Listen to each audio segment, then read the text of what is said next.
Salut à toi et bienvenue sur CaroCast. Découvre tout de suite l'épisode du jour. Bonne écoute.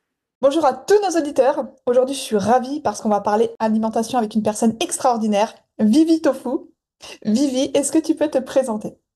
Déjà, bonjour à tous. Bonjour Caro, merci pour cette invitation. Oui, donc moi c'est Vivi, donc je m'appelle Virac, mais bon voilà, Vivi Tofu sur les réseaux. De base, je suis donc ingénieur en génie mécanique, mais je me suis reconverti dans l'informatique en tant que développeur puis testeur. Et donc là, depuis quelques mois maintenant, je vis à Bali et je suis en train de développer mon activité en lien avec le fitness et la nutrition végétale. Je veux en savoir plus, mais avant justement de creuser davantage, est-ce que tu pourrais me décrire ta personnalité en trois mots? Alors j'aime bien dire que je suis quelqu'un de curieux. Curieux parce que voilà, j'aime bien apprendre des choses. Je suis aussi ouvert d'esprit, donc ça va un peu ensemble, en le sens où voilà, encore une fois, j'ai envie de tester des choses, apprendre et expérimenter par moi-même. Et ça me permet aussi bah, voilà, de me renseigner sur les personnes aussi, pas que sur les choses physiques. Et donc du coup, ça permet de créer des relations aussi. Donc c'est comme ça que ça permet d'évoluer. Donc curieux, ouvert d'esprit, je le mets un peu ensemble. Ensuite, je suis quelqu'un de positif, dans le sens où j'aime bien prendre les choses voilà, toujours de manière positive pour l'avenir, même si sur le coup, ça peut être sembler quelque chose de négatif, ça peut être une épreuve. Bah, en fait, au final, ça sert de leçon pour plus tard, quoi. Donc ça, c'est quelque chose que j'aime bien mettre en avant, qui est le fait d'être positif, d'être souriant, de prendre la vie comme elle vient, et ça, c'est vraiment cool. Et comme troisième point, bah, quelqu'un qui est actif, voilà, tout simplement, parce que j'aime bien faire des choses, j'aime bien, voilà, avec ma copine, on a voyagé quasiment sans avion depuis la France jusqu'à l'Indonésie. Ça nous a pris 3 mois. Donc ça, c'était vraiment cool. Aussi, en parallèle, bah voilà, on développe nos activités en ligne. Et voilà, ouais, c'est quelque chose de très important. Bah franchement, déjà, merci pour ce retour. Quelqu'un de positif, franchement, ça se ressent. Déjà, ça se voit aussi sur les réseaux. Moi, je vous invite à aller voir Vivi Tofu sur Insta parce que franchement, tu transpires l'énergie et la positive attitude. Moi, j'aime beaucoup ce que tu dégages. Et justement, est-ce que tu peux nous parler, parce qu'on va rentrer un petit peu dans le vif du sujet, bah, de ton Yes. alimentation au quotidien? Je vais quand même partir de là où bah, j'ai démarré, en fait. Aujourd'hui, j'ai 32 ans. J'ai 32 ans et jusqu'à mes 28 ans, on va dire, à peu près, j'ai toujours une alimentation omnivore. Donc, je mangeais vraiment tout, beaucoup de poulet, de saumon, voilà, de fromage, à raclette notamment. Et aussi, j'ai même mangé jusqu'à 7 fois par jour. À une période, j'étais vraiment en train de manger de 7 heures à 21 heures. Donc, je mangeais vraiment beaucoup parce que j'étais en période de masse et que voilà, j'avais ces idées dans la tête de fallait toujours manger plus de protéines.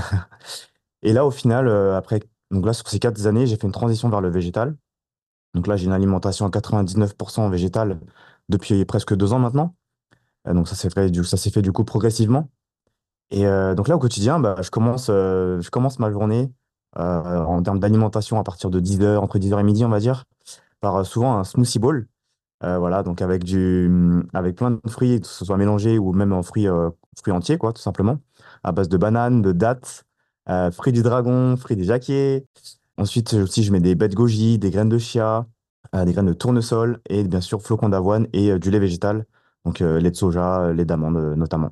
Quand tu parles de cette transition, est-ce que ça a été difficile pour toi ou est-ce que tu... Enfin, comment ça s'est passé précisément?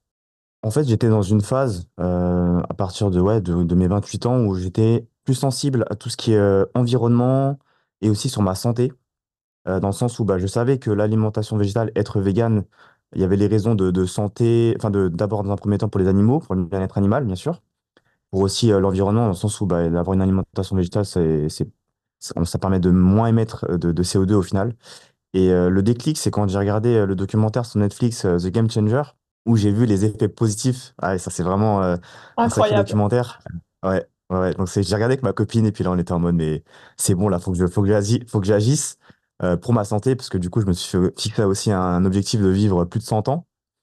Et donc, du coup, en lien avec ça, c'est toujours sur Netflix, le documentaire les zones bleues, les Blue Zones. Et voilà, donc j'ai commencé par arrêter la viande en me disant au début, bon, bah, jamais j'arrêterai le poulet. Au final, j'ai arrêté le poulet. Pareil avec le saumon, j'étais un gros mangeur de saumon. Et quand on voit les effets néfastes que ça a sur la santé et puis sur l'environnement, donc j'ai arrêté le saumon. Et puis pareil, après, petit à petit, le fromage, les œufs. Et donc voilà, alimentation à 99% végétale. Parce que je me laisse toujours ce petit delta où bah, parfois on est à l'étranger, bah, ça se peut que sur notre plat, il est déjà là, bah, je vais pas dire non à un petit peu d'œuf dans le plat, quoi. Mais je vais jamais commander ou acheter de viande, par exemple. Ça me fait penser à ce voyage que tu as fait avec ta copine. Comment justement tu as vécu ce voyage? Comment tu as réussi en fait à pouvoir faire cette transition et découvrir d'autres cultures? Bah, en fait, avant de partir, donc j'étais déjà dans cette optique-là de me dire, voilà, aujourd'hui, je suis vegan, j'ai une alimentation vraiment végétale. Et je m'étais dit que pour l'Ouzbékistan et le Kazakhstan, ça allait être compliqué, donc j'allais faire une pause dans mon alimentation. Mais au final, on a quand même trouvé des solutions. Et c'était très étonnant dans le sens où, au final, bah, dans tous les pays, on trouve des options végétaliennes.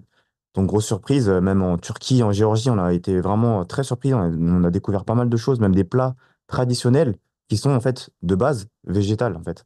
Il n'y a pas d'œufs, il n'y a pas de beurre, il n'y a pas de viande. Ça, c'était des bonnes surprises. Et donc on l'a plutôt bien vécu, ouais. Aussi en Chine notamment, on est resté 2 mois là-bas. Et là, en fait, c'est tellement grand comme pays. Bah, en fait, il y a énormément de choix de types de plats, de recettes. Ils ont même des buffets à volonté végétariens pour l'équivalent de moins de 3 euros, quoi. C'était magique. Ah, franchement, merci pour ce partage. Justement, en fait, depuis que tu as fait cette transition, est-ce que cette alimentation végétale, elle a un impact sur bah, ton niveau d'énergie et ta productivité? Qu'est-ce que ça fait chez toi, en fait?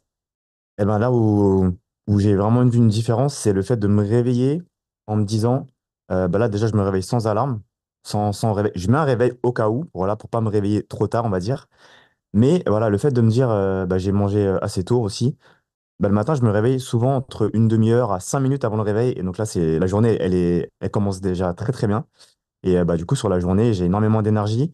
J'ai très très rarement le coup de barre après le déjeuner, donc vers les midi 13 heures, quoi, on va dire très très rare. Donc même après avoir mangé voilà, une très grosse assiette, puisque moi du coup je fais le jeûne intermittent. Donc je mange de midi à 20 heures, globalement c'est ça. Et bah, même après mon premier plat, en fait, j'ai pas de coup de barre. Et du coup, bah, je suis toujours productif sur toute la journée, donc dès le matin, parce que mon corps, il a toute l'énergie à disposition voilà, pour rester concentré. Et même après le repas, dans le sens où, bah, comme c'est une alimentation végétale, ça nécessite moins d'énergie pour la digestion, et du coup plus d'énergie pour faire le reste, quoi, pour profiter de la vie. Ouais, jeûne intermittent. Ok. Et franchement, ça, c'est hyper intéressant. Mais est-ce que tu peux nous en parler un petit peu, justement? Ouais, bien sûr. Euh, Comme je le disais au début, à un moment donné, je mangeais jusqu'à 7 fois par jour. En fait, déjà de base, j'ai toujours mangé de 8 heures, petit déjeuner, un petit encart avant le déjeuner et ensuite le dîner. Et donc, à un moment donné, je suis même monté à 7 fois par jour. Et en fait, après cette période-là, je suis tombé malade. Mon corps m'a dit stop. Et pendant 5 jours, j'ai bu que de l'eau en fait. Et j'ai perdu 5 kilos d'un coup, enfin en 5 jours du coup. Et là, je me suis dit, waouh, ça me fait enfin, c'est mon corps qui m'envoie un message. Et même après avoir perdu 5 kilos, au final, je me sentais beaucoup plus léger. J'avais plus d'énergie alors que j'avais rien mangé pendant 5 jours. Et donc là, je me suis dit, ouais, mais il y a un truc comme ça, je crois, ça s'appelle le jeûne. Du coup, là, j'ai commencé à faire les recherches. J'ai commencé à tester différentes méthodes. Et là, ce que j'applique au quotidien maintenant depuis plusieurs années, c'est le jeûne intermittent. Donc, c'est-à-dire que je mange sur une fenêtre de 8 heures, donc de midi à 20 heures. Et de 20 heures, du coup, à midi le lendemain, je ne mange pas. Par contre, je bois de l'eau, du café sans sucre, du café noir, quoi, ou du thé. Donc, 0 calories, mais je bois, du coup, sur le reste de la journée. Et ça me permet, du coup, d'avoir aussi, malgré que je mange sur une fenêtre de 8 heures, j'ai quand même tous mes apports caloriques, protéines et toutes les vitamines qu'il me faut, parce que là, aujourd'hui, j'ai la pêche. Est-ce que, ouais, au niveau de ta digestion, même si c'est végétal, est-ce que finalement, ce temps n'est pas trop compressé pour digérer? Non, non, non, je trouve que ça va parce que, bah, comme je t'ai dit, j'ai pas de coup de barre.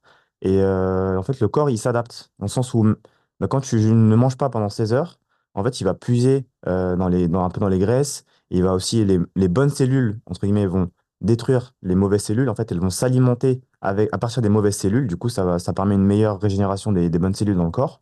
Et une fois que tu manges, normalement, il faudrait manger un peu plus léger au premier repas. Bon, moi, après, moi, je suis un gourmand, donc tout de suite, je passe sur le gros repas. Mais malgré ça, je reste toujours en forme.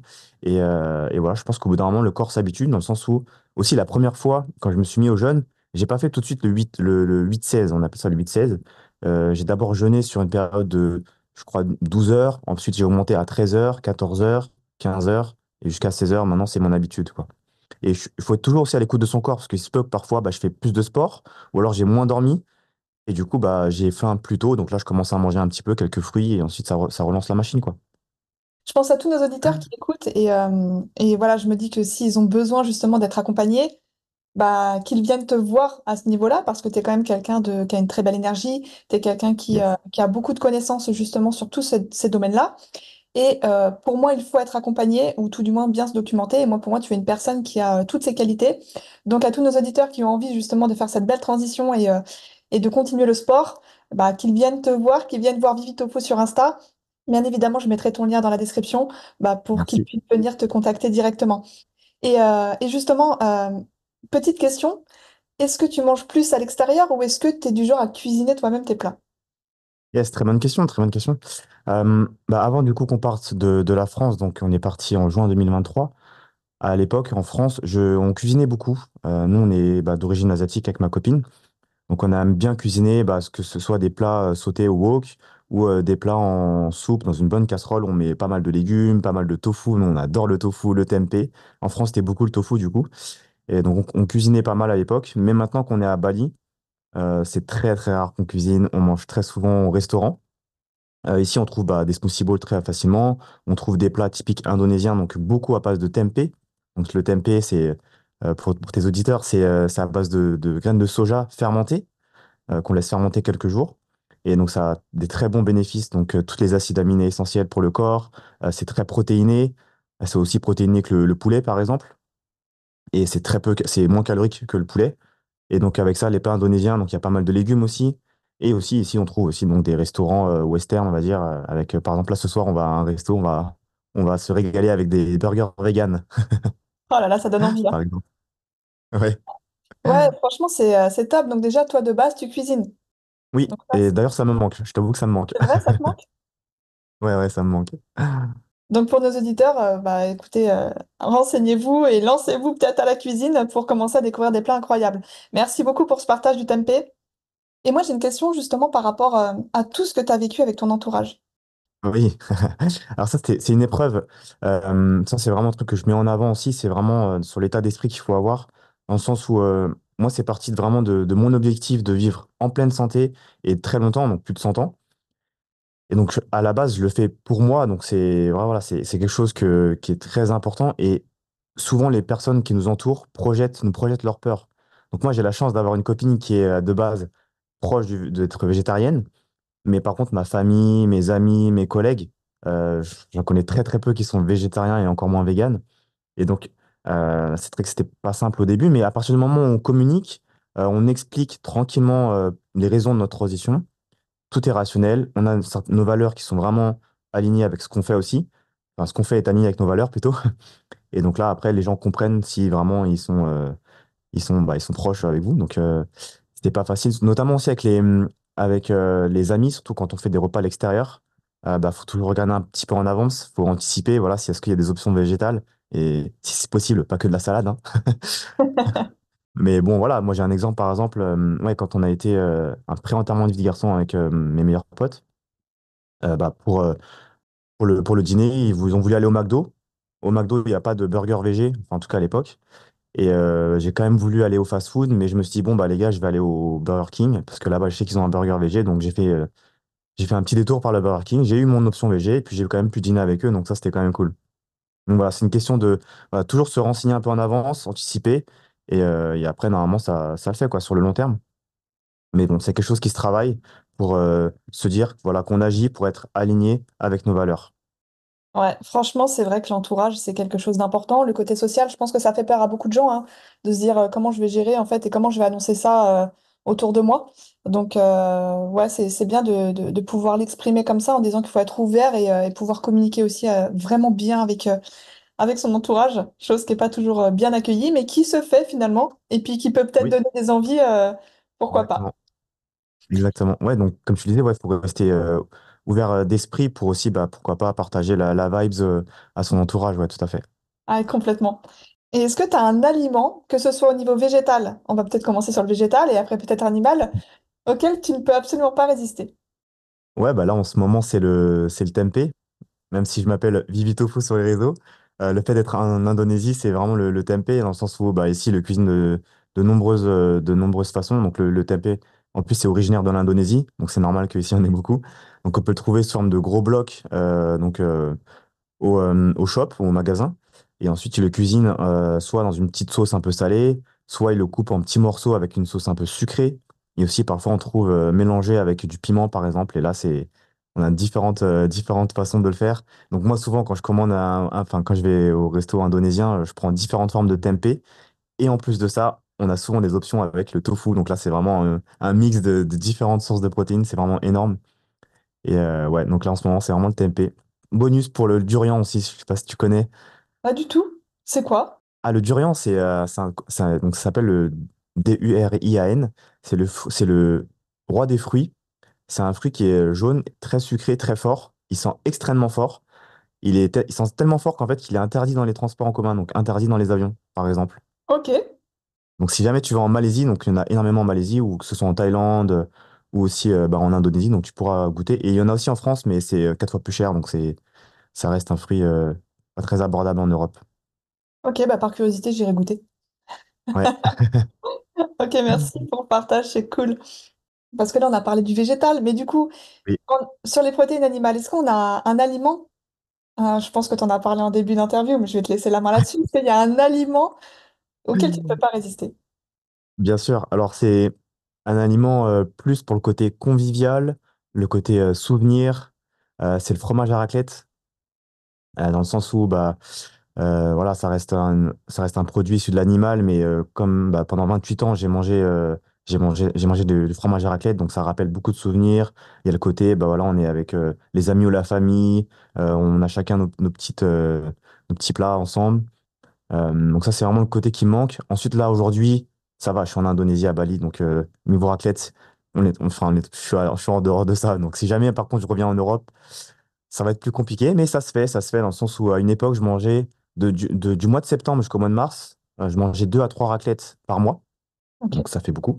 pas Et mal. je pouvais manger jusqu'à 1 kilo de fromage en un seul repas. Waouh, Ça, franchement. c'était une autre époque. Ouais, mais écoute, c'est vrai que le fromage à raclette, c'est très bon, hein, on va pas se mentir, hein.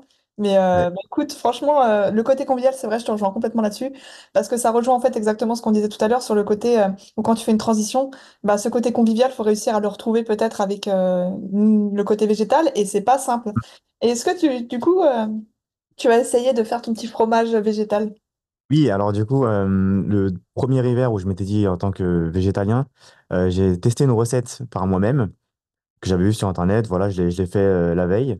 Et en testant le soir même, lors du moment venu, bah, au final, je me suis rendu compte que c'était pas aussi bon que je l'espérais. Mais je pense aussi que j'ai pas forcément réussi cette recette-là. Et donc, à ce moment-là, je me suis dit, OK, donc je vais prendre conscience que j'ai essayé ma part des choses. Je sais que là, j'ai pas forcément ce que je veux en termes de source de végétal. Donc, je vais faire voilà, ma dernière raclette avec mes amis en montagne. On était en montagne dans un chalet, il y avait la neige autour, on était super bien. J'étais le seul végétalien à l'époque. Donc, je me suis dit, bah, cette fois-ci, je vais faire ma petite exception.